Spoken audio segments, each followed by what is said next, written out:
Hello, everybody, and welcome into That Real Texas Team podcast, episode 50. And let me re-emphasize the name here. That Real Texas Team podcast. And we need to emphasize that for sure after a 34-10 thwomping of the Dallas Cowgirls. With me, as always, my resident co-hosts, Mike. You can catch him over at Mass 3 Productions at his YouTube channel. He's a videographer, photographer. Mike is the dude if you need any of those things. Like, subscribe, notification bell on his channel. You can find that on all of his social medias. Down here at the bottom, Pac-Man Freestyle, a.k.a. Chris, a.k.a. Slim Chickens. You can catch him at That's Crazy Podcast and Talk on all the social medias. Like, subscribe, notification bells for him. Do the same thing here. We're at 240 subscribers. Like to see that number keep climbing. We are inching closer and closer to catching third and teal, and we've now cut that lead down to 40. So, help us along the way. With that being said, gentlemen, how are we doing? I mean, I'm great. Better than Cowboys fans. Game, but I'm great. Yeah, we're doing a lot better than Cowboys fans right now. Cowboys fans are just hoping Jerry Jones stops. Breathing.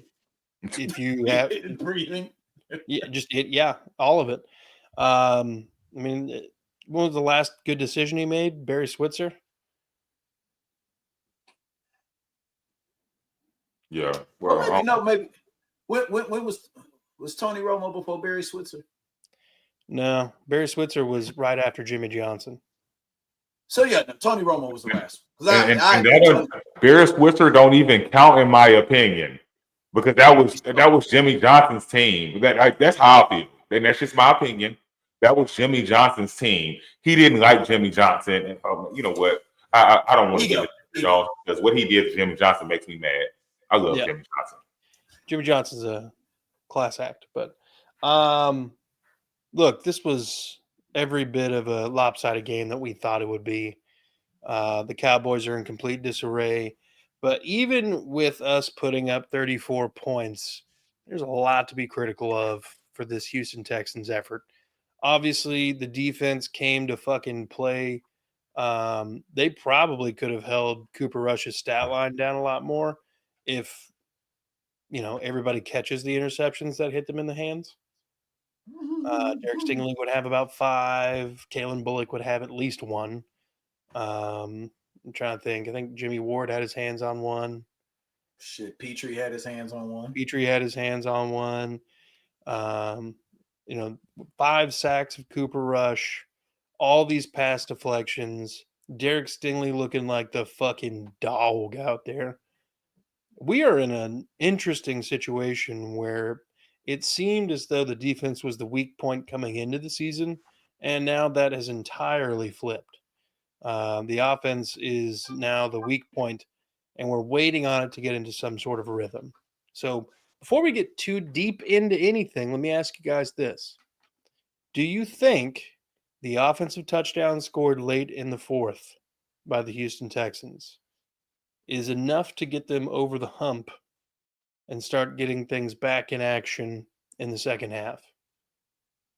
No. I'm going to... Go ahead, Mike. My answer is no. I'm going to take it as like a basketball player. Sometimes you got to see the ball go in. And that's where I think this is what it was. And they saw the ball go in. So, damn, that's what a fourth quarter touchdown looks like. Yeah. Maybe. We'll see. No. Yeah. Chris? So, the reason I say no, okay, so we're going to forget all the games that they didn't score a touchdown and they might have only had field goals or scored a donut. We're not even going to mention any of that. Well, I know I did, but I'm just saying. The reason I say this... We don't forget that shit. We still remember that. Yeah, but my whole thing is, think about this. We've already had, I guess, one game. They had a fourth quarter. They've only had 1 or 2 games where they've scored a touchdown at the end of the game. To have to win the game, and I think it was only 1. I think the rest were just drives that ended in a field goal. So no, they have not been scoring touchdowns all year in the second half. You know what? I need to pull up a stat. How many touchdowns have the Texans scored in the second half? It might be 2. Like it sounds really bad to say it like that, but like on the offense, it might be 2 or 3 in the second half. Like, and that sounds really bad. But it's probably 3 kicking field goal. It's probably 3. But the thing is, we're not saying that his problem is fixed. Because till you show me evidence more than one game, we can't say the shit's fixed. Right. Nobody's saying it's fixed, but this is a good start. The lucky thing about it is we played the Cowboys Cowboys this past week, and next week we play the Titans. This Sunday we play the Titans. This is 2 opportunities for 2 get-back games. Everybody knows when you dump your girlfriend, you got to get a rebound. But if you can get 2 rebounds before your next real relationship, why not? Hey, don't sleep on the game after the Titans game. Thank you. See, you're speaking. You see what I'm talking about. We can knock some things down before we have to get serious again. Yeah, we've got a good stretch here to actually get the offense in a rhythm. My question, I guess, is like, we got the offensive touchdown, we got a defensive touchdown in the second half, so that helped. I didn't think that the defensive touchdown meant anything in meaningful terms for the offense, but they got short field position and basically just let Joe Mixon run the ball in there at the end to, I guess, really solidify the game. But and technically there's nothing wrong with doing that when Joe Mixon is running how he is. There's nothing wrong with that. Don't get cute. Because I know as much, Chris, I know you hate this just as much. That jet sweep, they ran that shit again. Oh, I'm glad I missed it. With Tank Dale. Yeah. Again. They're going to try to kill him. That's basically what's happening. And even on one of those Russian touchdowns, I saw Tank Dale blocking on the goal line again. Okay, so look, that's on Tank Dale. If he walks in there, that's one of those you need to make business decisions. I'm going to be like, Tank, you need to make business decisions. There's no reason that you should, whatever. I didn't already told you. When you're coached by D'Amico Ryans, he gets you hyped thinking you can do anything. You got sometimes the coaches, the coordinators, receivers coach, somebody, you got to protect guys from themselves. Yeah. Yeah. Because nobody's questioning Tank's heart. We're not questioning that shit. Yeah. Yeah, so. And I think one of the other things, like there were a lot of things about this game that were eerily similar to games in the past that we lost. The penalties. We started off the first drive, very first play was a little dump off pass, basically a screen dump off pass to Nico Collins, who just houses it. But Laramie Tunsil forgets the rules of the game and decides, I'm gonna go get this linebacker, this safety real quick. And he's about 3 or 4 yards past where you're allowed to be on a passing play as a lineman. I don't know what the hell that's about. Like, I get it, but I think in the 14 years I played offense and defensive line, I can sit here and tell you that I never have been flagged for that. Because they were like, you can't go this far. I was like, okay. But what I will give you this is the only leeway I will give Laramie, Titus, any of these big guys on this offensive line. Bro, before this year, did we ever hear them call this penalty? Yeah. It was not nearly as prevalent. Now, the illegal formations, the illegal shifts, that's all been like super highlighted. But I feel like illegal blocking downfield or ineligible man downfield, it's not as or it's more common than it was maybe a year or two ago. But it's not like it never happened. It would happen but it would just be way actually, more egregious. I actually think it used to happen all the fucking time. The ref just didn't call it. Yeah. Well, and then when they did call it, it would be like way more egregious. Yeah, you're 15 yards down the field. Literally Safeties. lead blocking for a wide receiver who hasn't even caught the pass yet. So, it is what it is for that aspect of it. But a lot of holding calls, a lot of touchdowns taken off the board from penalties, a lot of penalties that maybe were iffy, questionable at best on defense. But ultimately, this was the first game I felt like the defense held serve. Second half, they were like, all right, no more points. It's just not fucking happening. And it didn't happen. They would get down in the red zone and the defense would tighten up. Now I get it. It's the Cowboys. It's not even Dak-led Cowboys. It's Cooper Rush. I understand. Because that was my next thing. That was my next thing I was gonna say. I didn't, and I don't want to say it like that. But if we look at the Cowboys stats, do they score in the second half? I mean, like they even when Dak was there, they stopped. The last time they scored in the second half, like for real, was when they played the Ravens. But they've been. Yeah, I'm so excited about the win. Yeah, because we beat the Cowboys. But we all are. But did you go back and look at that stat line? I looked at the stat line because I didn't believe it.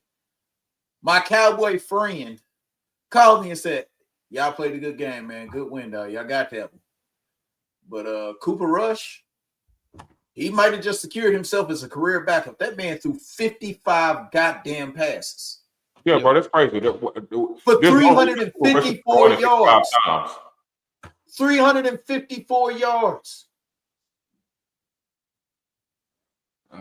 Yeah. It makes you think our defense was getting torched. No, not really. No, he just kept fucking throwing the ball. Yeah. And, again, a lot of interceptions were dropped. Those would be drive killers that would have killed his average yards per attempt and just general yard count. The touchdown got so touchdown that the slant went all the way to the house call on Okuda. Yeah. The play before is the one where what's his name dropped the interception, the safety. The play before, Bullet. That would have never happened if he'd caught that. This score would have been horrible. All right, guys. So the way it's looking, they have so how many games have been played so far? What's that? 11. They have 8 second half touchdowns.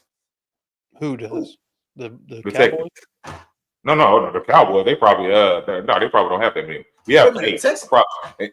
You want to know why we have 8? 3 of them came from the Patriots game, and 2 of them came against the Colts in the first game of the season. Yeah, that's 5 right there. Okay. Yeah, that's literally 5 right there. We got 1 at the end of the Jacksonville game, if I'm not mistaken. Remember Darray when he got the touchdown at the end of the game? Oh, and the screen pass, yeah. Yeah, and there was another one too, but it's not. I ain't gonna lie, that's more than what I thought it was gonna be.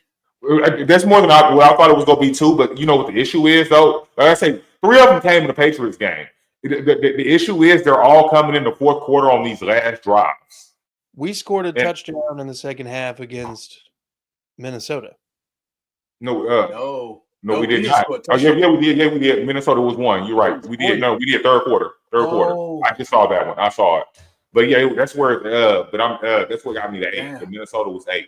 It was 3 with the Patriots. You had 1 with Jacksonville. There was 2 with in Indy. Yeah. And that was the first game of the season. The second game, we didn't score. We didn't score a touchdown in the second half. In the second game. I just went and counted. That's what I've been here doing because like I was really curious because I thought we were going to be at like 4. Yeah, I didn't realize we scored 2 touchdowns at the end of the Colts game. Mm-hmm. I didn't remember that it was 3 against New England. I just thought we beating their ass from the beginning and it just kept going. Well, no, we took off in the second half, so that I figured that we'd have quite a few there because we kind of took off in the second half, and that's not counting the defensive touchdown we got last night.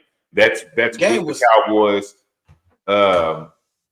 The game was never close against the Patriots, is why I thought. Well, it was 21-14 after their Yeah, I think it had not at halftime. I'm on ESPN right now. Third quarter, and then it didn't last long because we basically it didn't at all. Well, no, it never. The closest it ever got was 14-7. Because that's when we figured out that's when Drake made through that because after that it never got close again.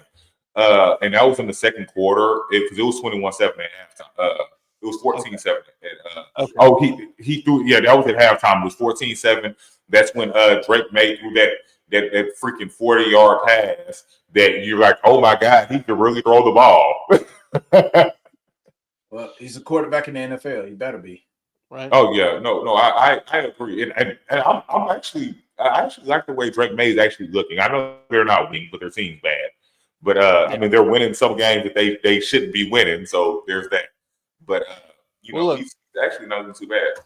Let's go ahead and get into risers and fallers here. Fallers, yeah. Let's go with the fallers first. Jeff Okudah and Kadar Holman. Kadar Holman for weeks has been a liability when he's called upon to come out and play corner. Jeff Okudah, on the other hand, we've been waiting weeks to see him at all. He played 3 snaps week 1 and then got hurt, and we never saw him again. Then, like 7 snaps into this game for him, and he gets torched by Jalen. It's not Jalen Tolbert. It was the Kavate Turbin, yeah. So, and I'm mad. I should have picked him up. He was available on the fantasy, and I should have picked him up. I picked up Mechie because I figured Mechie would get a touchdown. I knew I should have picked up Turpin because CD wouldn't go do that. Yeah. Cooper Rush is his quarterback. I wouldn't do it. No. But that's why I didn't know. No. But with Kadar Holman and Jeff Okudah and D'Angelo Ross and Chris Boyd and all the other guys who are corners on our team, I don't want to see him on the field. If Laster's not playing. Do we still have MJ Stewart too? Yeah. He's just relegated to strictly special teams, and like he comes on the field when people are hurt. The one corner I would have been okay watching play, we just cut. Yeah. Miles Bryant is the only one that I would have. Yeah, I've seen him play good football before. Yeah. And they cut him.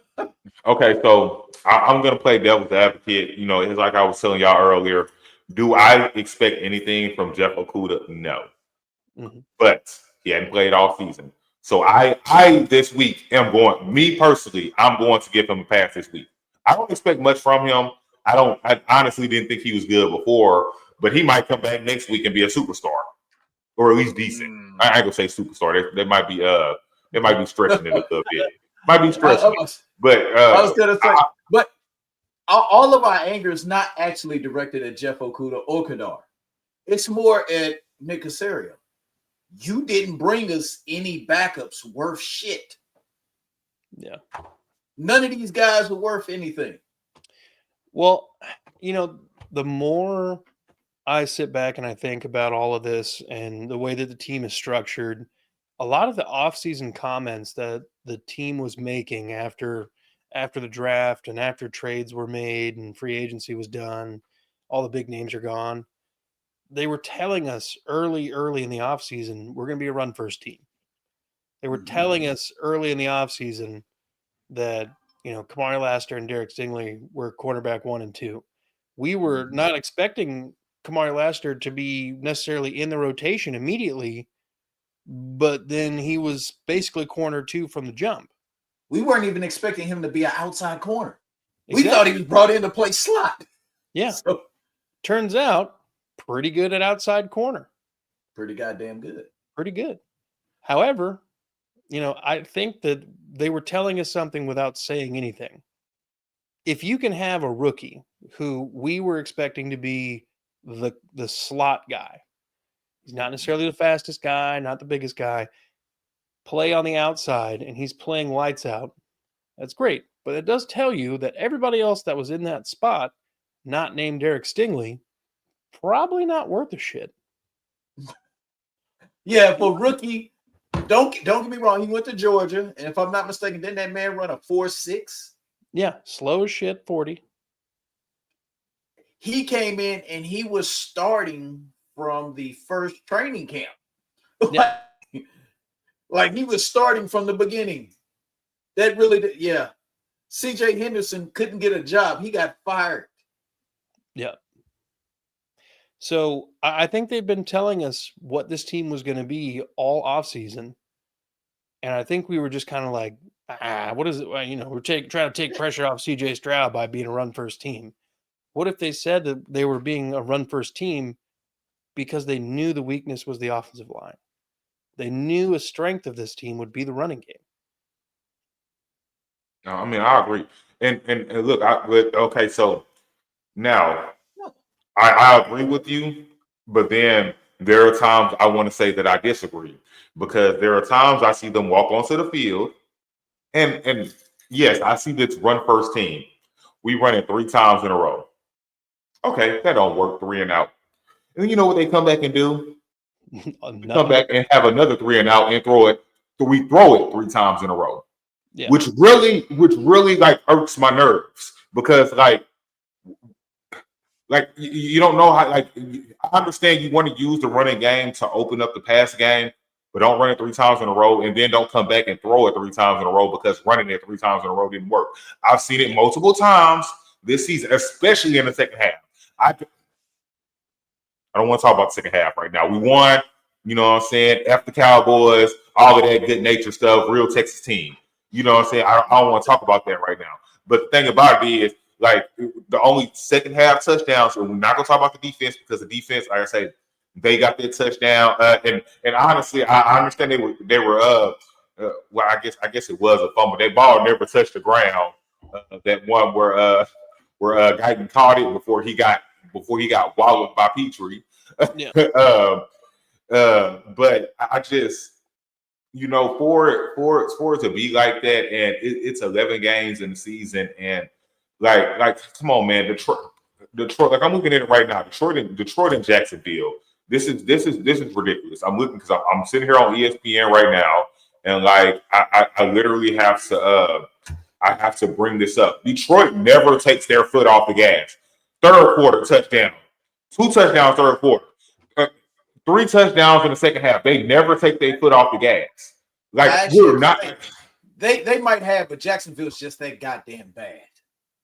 Well, no, I agree. Okay, but okay, so like I'm gonna put it like this. This is 2024. This would have worked 10 years ago. Trying to run the clock out and all that nonsense they try to do, that don't work anymore. Teams come back from 20 down all the time these days. All the time it happens. It does not work, man. And just stay on that. Like Curtis, I think you were right about that. They knew what this team was going to be because we all thought that they should get rid of Dameon Pierce. Yeah. But they're keeping him around for a reason. And the more and more I watch Joe Mixon run the ball, I understand completely why Dameon Pierce is his backup. I understand why he's here. They're both the same type of runners. These are guys that get stronger as the game goes longer. When guys get tired of hitting them, they're going to make you pay. And Chris, just to be honest, maybe this holding the clock, grinding the ball shit doesn't work. But Kansas City was undefeated playing football just exactly like this. Yeah. The only difference was they had a few footballs break the right way for them as opposed to the opposite direction. Yeah. Well, how many games did we lose by a field goal this year? Every single one of them, every game but the Minnesota game. No, we lost by 3 to the Lions, by 8 to the Jets, 2 to I forgot about that. 2 to the Packers, and 3 to the Lions. So once again, that Jets game, we all watched it.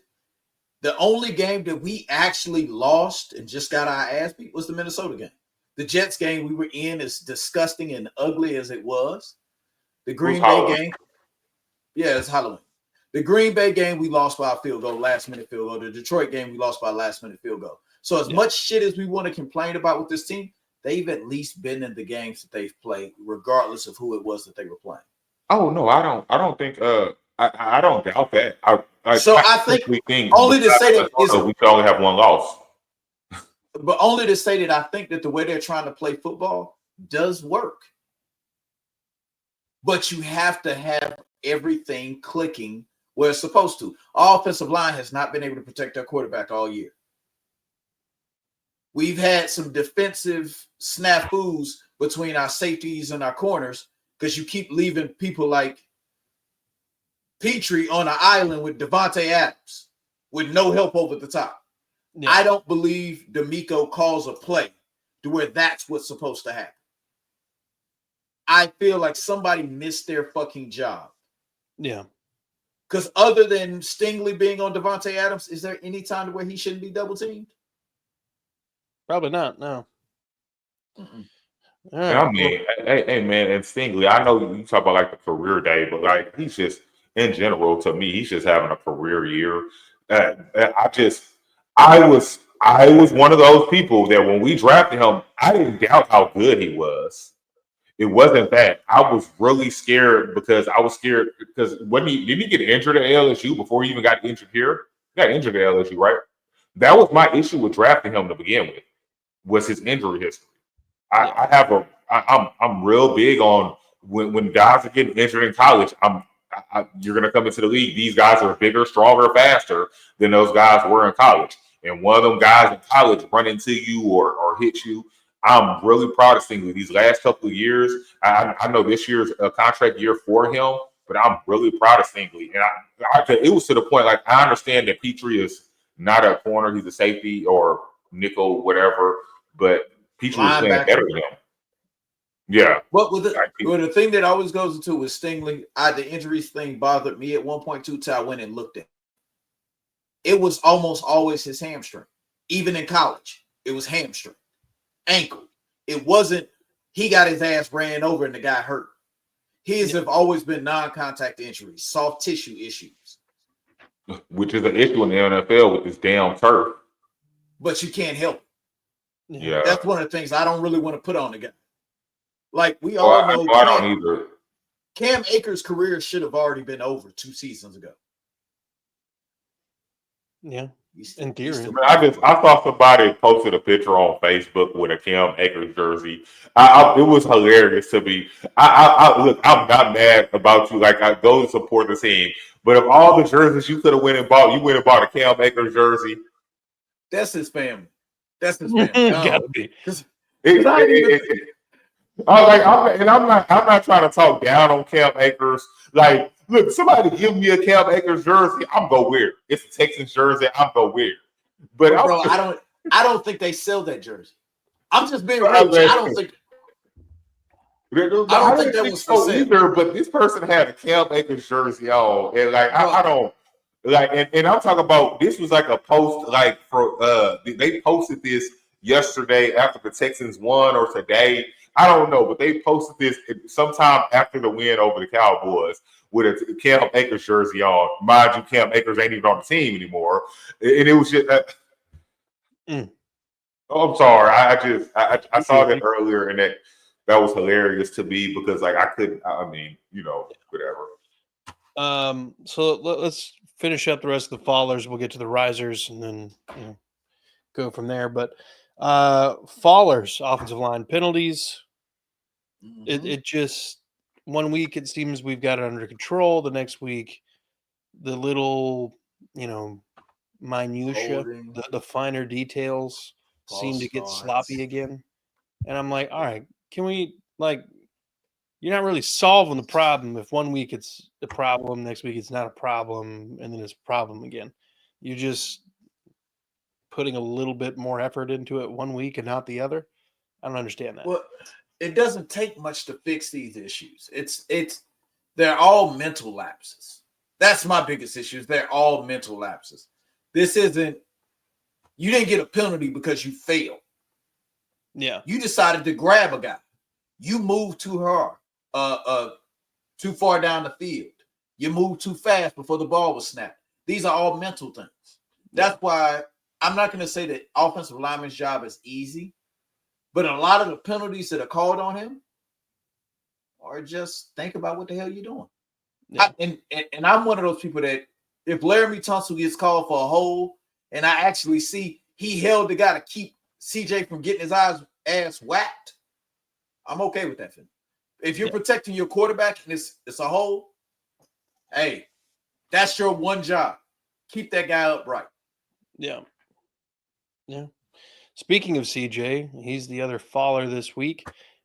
And it's not because, he didn't, he kind of busted the trend a little bit about underperforming on the road when it comes to yards and all this other stuff. He didn't score a touchdown through the air. He threw a pick that should not have been thrown. There was a couple times he missed open receivers. And there were definitely good moments, and we'll get into some of those later, but there was just it looked like he's still not. It's like he regressed in field vision, if that makes sense. It doesn't look as crisp.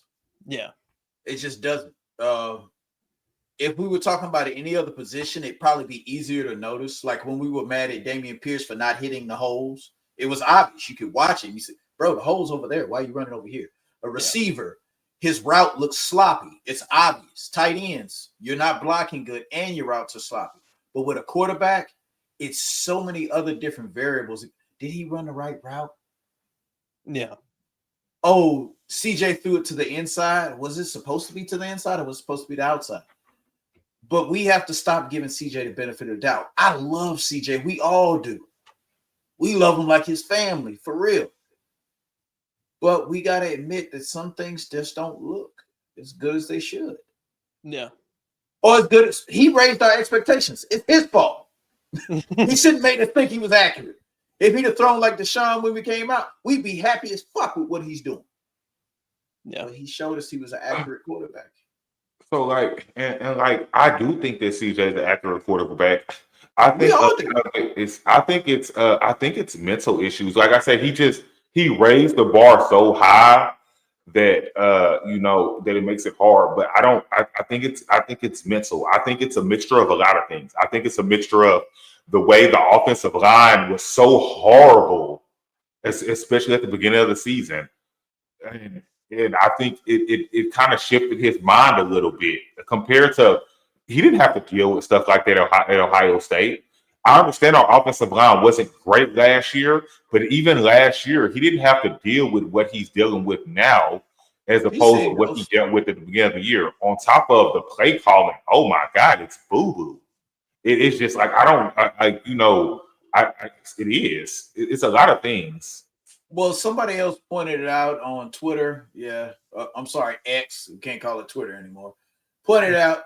It's just weird. It's a faux pas. I get it. He doesn't change plays. Whatever play is called is what CJ's gonna run. Now I don't know if that's his doing or Bobby's doing, telling him don't change the play, but most quarterbacks change the plays. So yeah, that's one thing. And I actually think it might be he's trying extra hard not to throw interceptions. No, that too. It looks like his overthrows are. I just want to put it right there. As it used to be, he used to just trust. I'm going to put it where only my receiver can catch it. Yeah. I think it's mental mostly. I don't think there's anything like wrong with CJ as far as anything else. I honestly think it's mental. And okay, so like I'm gonna rewind real quick. We're gonna go to last year.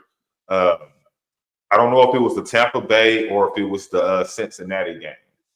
And that last drive, he's like, guys, I need you to hold it up. He told the offensive line, I need y'all to just hold it up for me, and I'll get us down the field.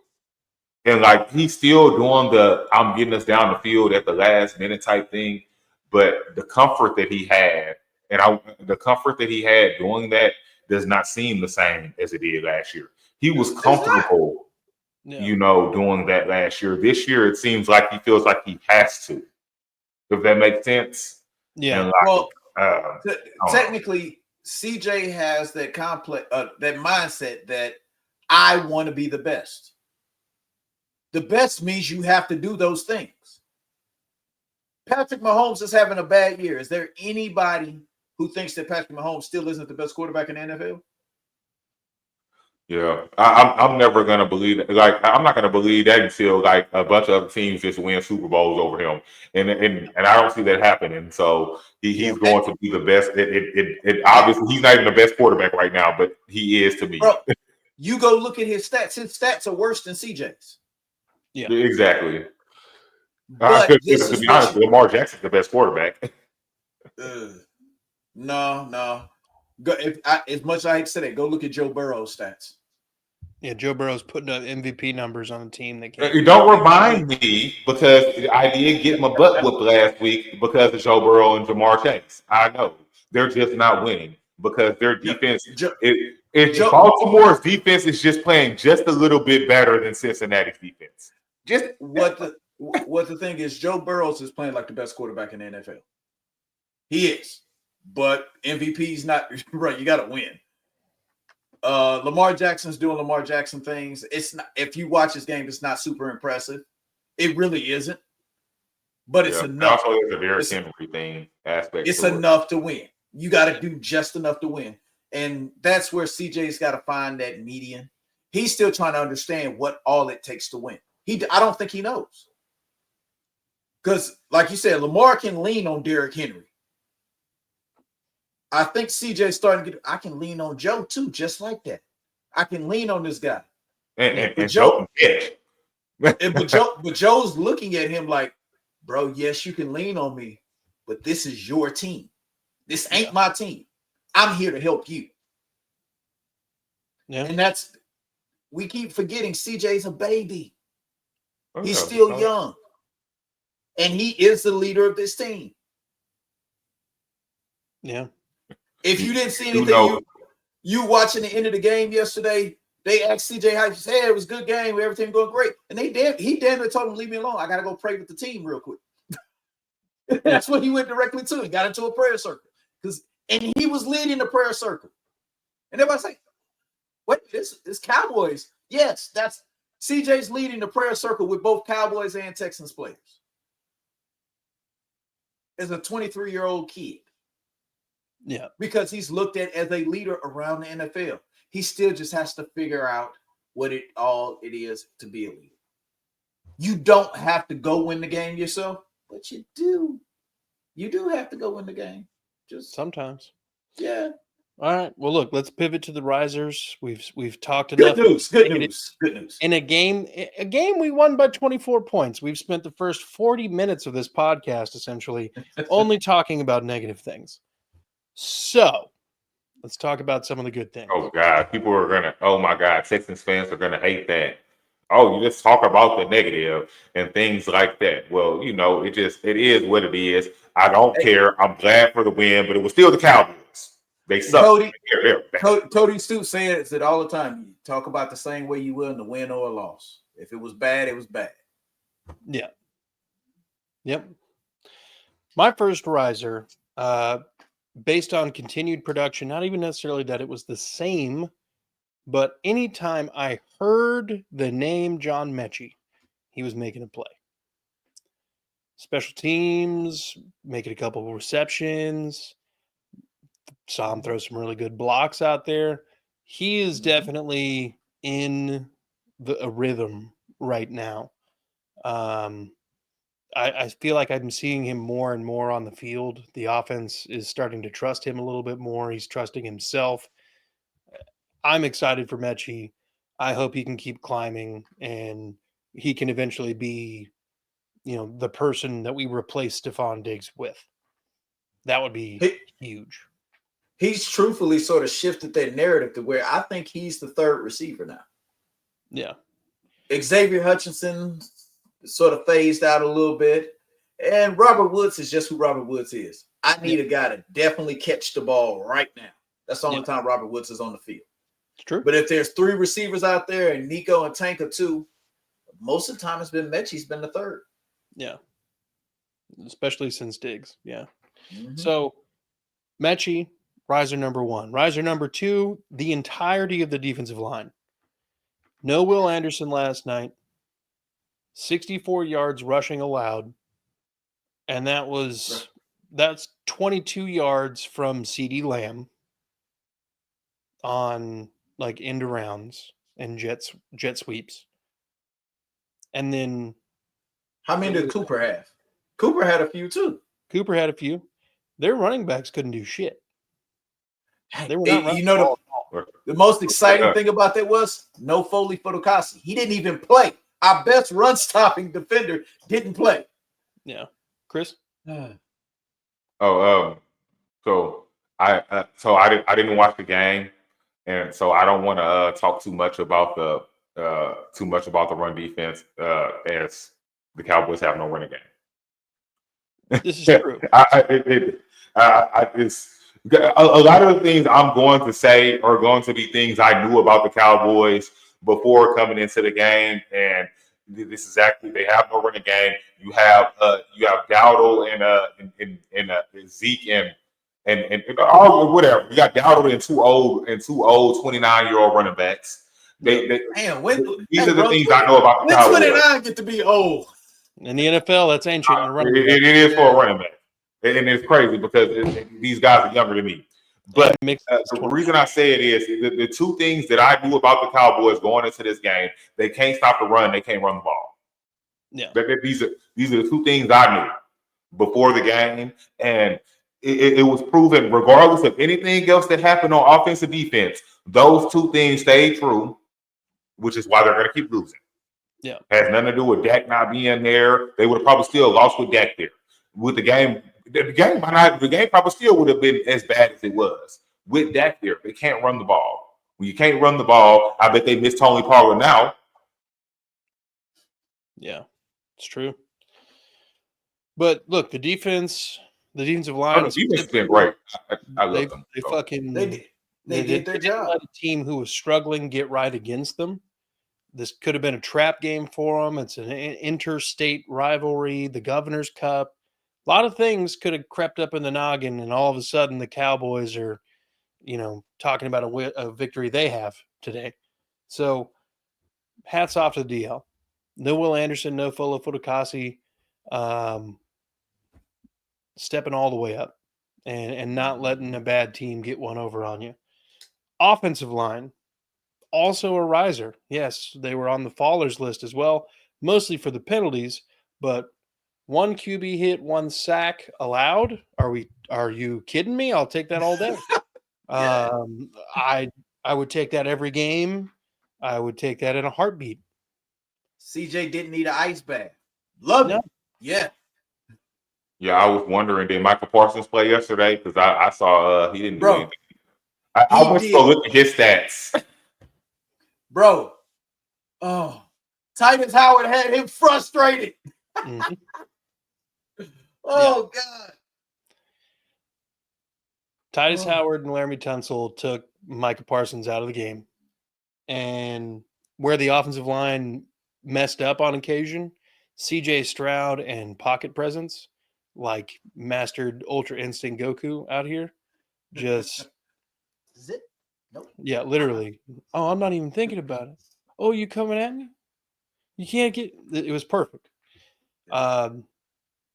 It seems like a lot of the things that they've been working on lately, as far as getting the ball out of his hands sooner, getting to understand where to move when pressure is coming at you within the pocket, how to move within the pocket. These things are definitely being reinforced at practice, and you can see it paying off right now. Another group of risers here. The secondary outside of people named Kadar Holman and Jeff Okuda. Kalen Bullock could have had a pick, as we talked about earlier. Stingley did well. You got Jalen Petrie playing his fucking ass off, causing fumbles, tackling people in the backfield when it looked like at one point in his career he couldn't tackle a laundry hamper if he wanted to. Yeah, so it was just bad. Yeah. So a lot of vast improvement in the secondary outside of, who's ever backing up Lassiter. And good God, I hope he's back next week, because I don't want to see the Titans get anywhere close to having a good game. Calvin Ridley started. Who's going to be the quarterback? It's going to be Mason Rudolph.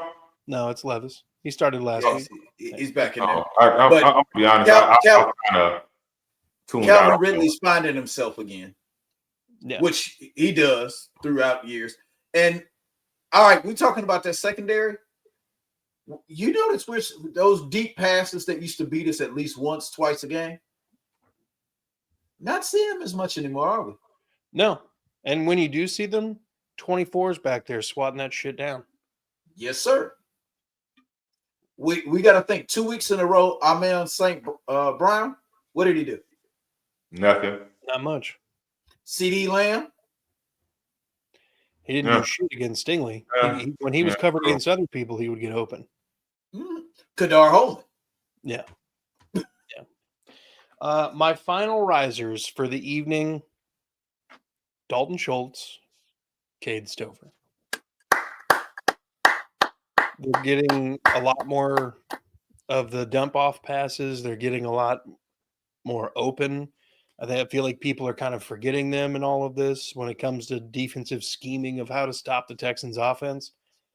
Dalton Schultz is having a down year statistically compared to last season. Cade Stover's a rookie. You're not expecting a lot out of him as a defensive coordinator. Yet, they're kind of getting into a little bit of a rhythm, picking up a little bit of the slack that Stephon Diggs' absence creates. So, hats off to both of them. I can only imagine what it would look like if Brevin Jordan was in the mix. Oh, I miss Brevin Jordan. The tight end room is looking good right now, and I'm satisfied with it. I will say that and the fact that did you see Dalton Schultz post this morning? Mm-mm. Oh, you didn't see the my God. What was on X? Yeah, he had two coffee cups. He poured cream in once and says the Texans are the other one, the best team in Texas. He picked up his coffee cup. Mm-hmm. He just walked off, and I was like, yeah. And everybody's like, oh, he's just doing it because he's salty. If anybody in Texas, and I mean players, fans, anything, have a right to be salty, it is Dalton Schultz. Yeah. Yeah, which reminds me, what did and I love it. Did he play yesterday? I'm sorry. How many yards did Jake Ferguson have yesterday? 11 for one catch for 11 yards. Yeah, we're not doing that, Jake Ferguson. And he got his ass knocked out the game. Oh, that's why. He got his ass knocked out. Oh, is that play? Is that the play? Schoonmaker came in as the primary tight end after that. Oh, okay. That makes sense. For 56. Yeah. Stingley and Aziz were teeing off on the tight ends. They were. They spent all game just. But look, that's pretty much all I've got for this episode. We didn't have any crazy injuries during the game. We got a preview coming out. So, guys, do you have any closing comments? It felt good to get this win. We'll actually, as Texans fans, be able to talk shit for about 3 years because we will not see the Cowboys again for a while, unless the NFL schedule makers finally figure out, holy shit, even though as bad as that game was, the ratings were high as hell. Yeah. The Cowboys will be – yes, the Cowboys will be playing the New York Giants on Thanksgiving. Yeah. I'll be sleep. I'll be sleep. What's worse is what was it? Is it the Christmas game? The Giants and the I don't know if it's Christmas, but I don't fucking know. It's the Giants and shit. You began the conversation. Oh no, you're right. You're right. That's Thanksgiving, right? That is Thanksgiving, right? But that's the 3 o'clock game. Yeah. Oh Lord. And the Cowboys' expensive stadium is falling the fuck apart. Literally. Yeah. What was going on there? I saw that because I was seeing that before the game started. I didn't get to watch any of it, but I was seeing it and I was kind of checking social media. What was going on there? They tried to open the roof and it fell apart. Oh shit. Okay, let's final words. We get out of here to work. I'll say there were 2 travesties that happened in that stadium within a week of each other. One was me watching my grandfather, Mike Tyson, out there fighting a man that I'm older than by a lot. Yeah. Shouldn't have happened. We all got tricked. For some reason, as stupid as the boxing matches we've seen within the last 10 years, why the fuck did we think that was going to be worth our time? I don't know. We were hoodwinked. We like the idea of seeing Mike Tyson have a fight in his 5th decade. Exactly. And that's why I said we can't even consider ourselves hoodwinked. What the hell did you expect to really happen? So, no, this is our fault. Shame on us. And anybody that thought the Cowboys were going to beat the Texans. Shame on you. Mm-hmm. That's all I got. As far as predictions went, just for the record, everybody, Chris said that the Texans would win 40-10, so he got the 10 points right. I said 47-7, not really. Mike 38-13. So I mean, we were just we did pretty good. Hey, if the coach wasn't an idiot and took field goals off, you took points off the board. Mm-hmm. Your team is struggling to score. You took points off the board. I'd have been on it. Yeah. Mm-hmm. All right. Well, look, folks, go ahead and hit the like, subscribe button on this channel. Hit the comment section with F them boys and let us know that you hate them Cowboys. Head on over to That's Crazy Podcast and talk. Like, subscribe, notification bell, support our main man, Chris. Go on over to Mass 3 Productions on YouTube. Like, subscribe, notification bell. Help Mike's channel grow. Click the same shit over here. We're at 240 subscribers. Like to see that number keep pumping up. And we'd like to catch those boys down there on 3rd and Teal. And they're at like 281. We're at 240. Let's catch them. Fuck it. Cowboys fans, you can come join the bandwagon. It's okay. It's when y'all were in Texas, we supported you to an extent. Now your team sucks balls, and Jerry Jones doesn't look like he's ever going to die. He's going to be Mr. Burns. He'll be here forever. Come on. He's Dracula. We got room. The country act. He'll be here forever. Come join the Texans bandwagon. It's okay. We love you. You're Texans. Whether you want to be or not. Well, with that being said, folks, thank you for watching. Gentlemen, thank you for your time this evening. Be good people and go Texans. Fuck the Cowboys. Okay.